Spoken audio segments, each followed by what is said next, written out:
Hello, everyone. My name is Shaquille, and today I will be explaining my view on Shakespeare in the Bush by Laura Bohannen. And the story takes place in West Africa, Nigeria. I know that's backwards. That was the state in the city. But West Africa, Nigeria, where she's there with the 12 elders trying to expect Hamlet to be a universal story. And basically, pretty much the 12 elders see things in the Hamlet story as normal to where in other cultures would be almost seen as immoral and betrayal and stuff like that. So pretty much their reaction to Hamlet shows how worldview determines meaning. Because, for example, when Bohannen described the ghost of Hamlet's father, the elders disagreed because they don't believe in ghosts or spirits or the undead coming back to speak to the living, whereas we do in America. And another moment is where Gertrude's quick marriage to her husband's brother. Us Americans, we see it as betrayal. The Tiv people thought it was proper because in their culture, a widow marrying her brother-in-law is a way to protect the family. And through these reinterpretations, Bohannen learns that what seems normal or moral in one culture can have an entirely different meaning in another. So, also, one clear ethnocentric bias is Bohannen's story is her initial assumption that Hamlet carried universal human truths. Basically, that everyone would understand it the right way, which is the Western way, or was the Western way. But her Western academic background shaped her perception. She believed Shakespeare was the ultimate example of human insight. The Tiv elders' reinterpretations initially frustrated her because she saw them as wrong. But over time, she realized her own ethnocentric lens, assuming her culture's interpretations were superior.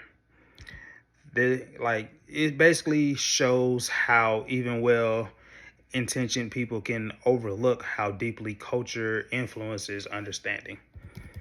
That's what that entails. So also, with further more details about the excerpt, the story, it challenges the notion that one's own culture values are normal or best way to see the world.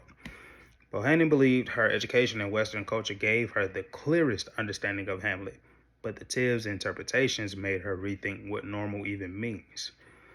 So the Tiv elders, their worldview wasn't inferior, it was just different. And it kind of reminds us that normal is always relative to culture. And in my own culture, a unique norm is the expectation of independence. Especially in American culture, moving out at 18 and living on your own is seen as a sign of success. However, someone from a collectivist culture might see that as sad or disrespectful, like abandoning a family too soon.